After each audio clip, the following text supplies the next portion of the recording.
తెలంగాణ భవన్ ముందు పోలీసులు over action చేశారు. భవన్ లోపల నుంచి కార్యకర్తలను బయటికి రాకుండా పోలీసులు అడ్డుకుంటున్నారు. బీఆర్ఎస్ కార్యకర్తలను అక్రమంగా అరెస్టు చేస్తున్నారు. ఇక దీనికి సంబంధించిన పూర్తి సమాచారం మా ప్రతినిధి లివిల్ అడిగి తెలుసుకుందాం. లివిల్, భవన్ దగ్గర, తెలంగాణ భవన్ దగ్గర ప్రెజెంట్ సిచ్యుయేషన్ ఎలా ఉంది? సిట్టు విచారణకు వెళ్ళారు.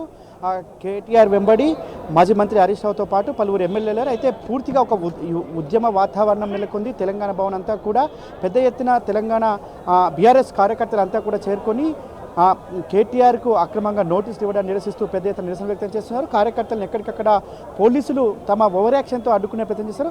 తెలంగాణ భవన్లోకి సైతం పోలీసులు ఎంటర్ అయినారంటే పోలీసుల తీరు ఏ విధంగా ఉంది, పోలీసులకు సంబంధించి ఎట్లా వివరిస్తున్నారు అంటే పూర్తిగా ఈ సిట్టు అసలు సిట్టులో ఏం జరుగుతుంది, ఫోన్ ట్యాపింగ్ సంబంధించిన వ్యవహారాలన్నింటిపైన కూడా మనతో మాట్లాడే సీనియర్ నాయకులు ఉపేంద్ర అన్న చెప్పండి, ప్రధానంగా సిట్కి సంబంధించిన ఆ సెక్షన్లు ఏ విధంగా ఉన్నాయి, ఆ సెక్షన్లు అన్ని ఎట్లా చూడొచ్చు, ప్రధానంగా ఇందులో అంశాలను ఏ విధంగా తీసుకోవచ్చు? ఇప్పుడు సిట్ అనేది ఒక స్పెషల్ ఇన్వెస్టిగేషన్ టీం.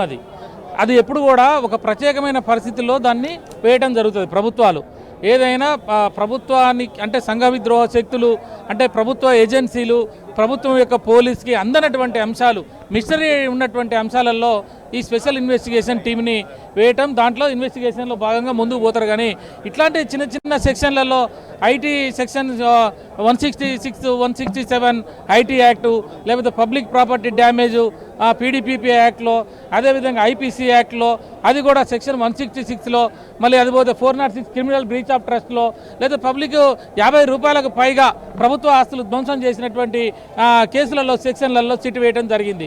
అంటే ఆ సిట్ వేయడం యొక్క ఉద్దేశం ఏంటి అంటే వీళ్ళు అసలు ఉద్దేశాన్ని మొత్తం కూడా పక్కకు పెట్టేసి ప్రజలలో ఒక చిల్లరగా ఒక చిన్న కేసులలో ఏదో కేటీఆర్ గారు తప్పు చేసిండు, హరీష్ రావు గారు తప్పు చేసిండు అనే విషయాన్ని ప్రజలలో తీసుకుపోవడానికి దాన్ని రిజిస్టర్ చేసి దపదపాలుగా పిలవటము, అందులో సంబంధం లేని అంశాలను పెట్టడము, ఇవన్నీ కూడా చూస్తుంటే ఏంటి అంటే ప్రభుత్వం కక్ష సాధింపు ధోరణిలో ఒక ప్రతిపక్ష నాయకుల్ని ఇబ్బంది పెట్టాలనే ఉద్దేశంతో సిట్టు వేశారు. సిట్టు కూడా ఒక వ్యక్తిని పిలవాలంటే 48 గంటల సమయం ఇవ్వాలి వాళ్ళకి. ఏది నోటీస్ ఇచ్చిన తర్వాత రాత్రిపూట పోవద్దు, ఇండల్లోకి ఓనర్ లేనప్పుడు పోవద్దు. ఓనర్ లేనప్పుడు పోయి వాచ్మెన్లకు ఇచ్చేసి రాత్రి 11 గంటలు 9 గంటల సమయంలో ఇచ్చి పొద్దున్నే 11 గంటలకు రావాలంటే ఇక్కడ ఏంటి వాళ్ళు ఏమన్నా సంఘ విద్రోహ శక్తులా, లేకపోతే పెద్ద క్రిమినల్సా, లేకపోతే ఇంకా వేరే రకంగా ఉన్న వాళ్ళ నేరస్తులా? కాదు కదా. ఒక ప్రజాప్రతినిధులు, ఎమ్మెల్యేలు, మంత్రులుగా పనిచేసిన వాళ్ళని ఈ రకంగా ట్రీట్ చేయడం సిట్టు అధికారులకు కూడా కరెక్ట్ కాదు. సిట్టు అధికారులు కూడా వాళ్ళకున్న పరిధిని ఉల్లంఘిస్తూ ఉన్నారు. మేము ఏమంటున్నాం, ఈ రాష్ట్ర ప్రభుత్వం కూడా రాష్ట్ర ప్రభుత్వ పెద్దలు చెప్పినట్టు కనుక సిట్టు అధికారులు కానీ మిగతా అధికారులు కానీ ముందుకు పోతే రేపు వాళ్ళు కూడా ఫేస్ చేయాల్సినటువంటి అవసరం ఉంటుంది. కాబట్టి నేను ఏం చెప్తా ఉన్నా, మీరు చట్టానికి లోబడి పనిచేయండి. బ్రీచ్ ఆఫ్ ట్రస్ట్లో 2 సంవత్సరాలు, తర్వాత పబ్లిక్ ప్రాపర్టీ డ్యామేజ్ చేసిన సందర్భంలో 2-3 సంవత్సరాలు, మిగతా అన్ని కూడా ఒక 3-4 సంవత్సరాలు శిక్ష పడేటువంటి కేసులను తీసుకొచ్చి సిట్టు పెట్టడం అనేది కరెక్ట్ కాదు. ఇదంతా కూడా ఒక జ్యుడిషియల్ ఫస్ట్ క్లాస్ మేజిస్ట్రేట్ తోటి ట్రయల్ చేసేటువంటి కేసులలో 160 సిఆర్పిసి కింద ఇచ్చిన కేసులకు సంబంధించి ఎన్ని గంటలు అంటే మొన్న హరీష్ రావు చూసాం, పొద్దున పోతే సాయంత్రం వరకు కూడా వదిలిపెట్టిన పరిస్థితి. ఈ విధంగా చేయొచ్చా? నేనేమంటున్నా, వాళ్ళ చేతిలో అధికారం ఉన్న అసలు వాళ్ళు విచారణ చేయడానికి అవసరమే లేదు. ఏమంటుందంటే వాళ్ళ చేతిలో అధికారం ఉన్నది కాబట్టి గంటలు కూర్చోబెడుతుంది. రాత్రి సమయం వరకు కూర్చోబెట్టినప్పుడు కూడా ఎవరినైతే పిలుస్తారో, అసలు ఇప్పుడు కేటీఆర్ గారిని పిలిచింది అక్యూజ్డ్గా పిలిచారా, కేటీఆర్ గారిని పిలిచింది విట్నెస్గా పిలిచారా, అసలు ఏ రకంగా ఇన్ఫర్మేషన్కి పిలుస్తున్నారో కూడా ఆ విషయాలు చెప్పలేదు. కాబట్టి ఏంటంటే మా చేతిలో అధికారం ఉన్నదని చెప్పేసి వాళ్ళు నోటీసులు ఇవ్వటం. సరే, మనం ఏంటంటే సిట్ని కానీ సిబిఐని కానీ ఏసీబీని కానీ ఎవరిని కూడా మన నాయకులు గౌరవించేటువంటి పద్ధతిలో ఉన్నది. గతంలో ఏసీబీ కేసు అన్నారు, ఒక మంత్రిని, మాజీ మంత్రిని ఏసీబీ కేసులో పిలిచారు, 3 సార్లు పిలిచారు, గంటలు కూర్చోబెట్టుకున్నారు. అయినా మనం ఎక్కడ కూడా ఇది కాకుండా వాళ్ళు ఏమడిగితే దాని సమాధానాలు చెప్పాం, ఏం కాగితాలు అడిగితే ఆ కాగితాలు ఇచ్చాం, ఎన్ని గంటలు అంటే అన్ని గంటలు కూర్చున్నాం, ఎక్కడికి రమ్మంటే అక్కడికి వస్తూ ఉన్నాం. అంటే మనం తప్పు చేయలేదు, మన దగ్గర ఎలాంటి మిస్టేక్ లేదు, కాబట్టి మనం స్వచ్ఛందంగా ముందుకు వస్తూ ఉన్నాం.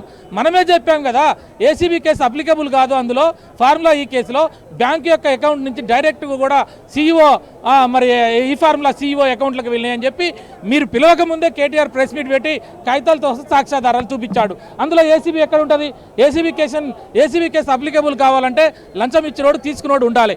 మరి ఈ 2 ఇచ్చినోళ్ళు లేరు, తీసుకున్నోళ్ళు లేరు. ప్రభుత్వ సొమ్ము బ్యాంకు నుంచి పోయిన దాంట్లో తప్పుడు కేసు పెట్టారు. ఆ కేసు నిలబడుతుందా? 3 సార్లు పిలిచారు. 3 సార్లు కూడా కేటీఆర్ గారు చాలా ఓపికతోటి చట్టాన్ని గౌరవించే వ్యక్తిగా, పోలీసులని గౌరవించే వ్యక్తిగా సమాధానం ఇచ్చారు. ఈరోజు మళ్ళీ తీసుకొచ్చేసి సిట్టు పేరుతో పెట్టారు. సిట్టు పేరులో హరిశన్నను పిలిచారు. హరిశన్న ఆర్థిక మంత్రిగా చేసినాడు, వీరు ఐటీగా మంత్రిగా చేసినారు. సిట్టు అసలు కేంద్ర హోంశాఖకు సంబంధించిన పరిధిలో ఉండేటువంటి రాష్ట్ర డీజీపీ వాళ్ళు చేసుకునేటువంటి నిర్ణయాలలో ఈ రాష్ట్రంలో అనే ఒక మత గొడవలో లేకపోతే సంఘ విద్రోహ ప్రభుత్వ ఆస్తులకి ధ్వంసమయ్యేటువంటి పరిస్థితులలో వాళ్ళకి ఏదైనా ఇన్ఫర్మేషన్ వచ్చినప్పుడు ఆ సంబంధించిన నిందితులు గతంలో వాళ్ళ యొక్క హిస్టరీని బట్టి వాళ్ళ యొక్క దాన్ని వాళ్ళ చరిత్రను బట్టి వాళ్ళ యొక్క ఫోన్లు ట్యాంపరింగ్ చేస్తారు. అది చేసేది కూడా దేనికి? ప్రజల మేలు కొరకు, అది ప్రజల ఆస్తులు కాపాడడం కొరకు, ప్రజలలో నష్టం జరగడం కొరకు వాళ్ళు చేసేటువంటి నిర్ణయాలు అవి. మరి దానికి ఈ కేటీఆర్ గారికి ఏం సంబంధం? కేటీఆర్ గారు ఐటీ మినిస్టర్ కదా, మున్సిపల్ మంత్రి కదా, దాంట్లో ఏం సంబంధాలు లేవు. అట్లాంటి లేని వ్యక్తిని ఈరోజు మీరు పిలిచి ఈరోజు ప్రజలలో మీరే చులకనవుతారు. కానీ దీంట్లో వాస్తవాలు లేవు. కొండను దోమి ఎలకను పట్టుడు కాదు, ఎలక తోకను కూడా పట్టలేరని చెప్పి మేము తెలియజేస్తా ఉన్నాం.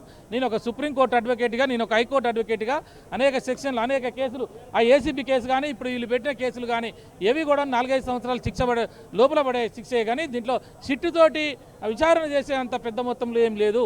ఐటీ యాక్ట్లు 166 పెట్టారు. దాంట్లో ఏదో మొత్తం టెలిగ్రాఫ్ యాక్ట్ దాన్ని మొత్తం కూడా బద్దలు కొట్టినట్టు, అందులో ఏదో ఉన్నట్టు, దాన్ని ధ్వంసం చేసినట్టు అవన్నీ కేసులు ఎవరు అంతర్జాతీయ నేరగాళ్లకి ఎన్ఐఏ యాక్ట్ వాళ్ళు చేసే కేసులు తీసుకొచ్చి ఇందులో పెట్టినారు. ఒక మంత్రి మీద ఇట్లా పెట్టొచ్చా? కాబట్టి నిన్న ప్రజాప్రతినిధుల మీద కేసులు పెట్టేటప్పుడు నిన్నగాక మొన్న జర్నలిస్టుల మీద కేసులు పెట్టారు. తమ్మి జర్నలిస్టులు వాళ్ళు పాపం పనిచేసి బతికేటోళ్ళు వాళ్ళు. నువ్వు ఒక టీవీలో ఎపిసోడ్ ప్రచారం జరిగినప్పుడు దాని ఎడిటర్నో లేకపోతే దాని ఓనర్నో వాళ్ళని పెట్టుకోవాలి కదా. నువ్వు వాళ్ళని పెట్టుకోకుండా కేవలం పనిచేసి బతుకు తెరుగు పనిచేసే జర్నలిస్టు సోదరులని కేసులు పెడితివి. నీ చేతిలో పవర్ ఉంది కాబట్టి డీజీపీ ఉన్నాడు, రాసి తీసుకుపోయి కోర్టు ముందు వరకు తీసుకుపోగలరు, అంతే కదా. దానికి మించి మీరు ఏం చేస్తారు? అక్కడ రిమాండ్ రిపోర్ట్లో వాళ్ళు చాలా స్పష్టంగా చూసినాడు. జడ్జి అన్ని చదివిన తర్వాత ఈ రిమాండ్ రిపోర్టు కరెక్ట్ కాదు, ఈ రిమాండ్ని రిజెక్ట్ చేస్తున్నామని చెప్పాడు. ఇవాళ హరిశన్న కేసులో కూడా ఫోన్ ట్యాపరింగ్ కేసు అయిందని చెప్పి సిద్దిపేటలో ఒక వ్యక్తికి కంప్లైంట్ ఇస్తేనే కదా నువ్వు అక్కడ ఆయన మీద మళ్ళీ కేసులు బుక్ చేశారు.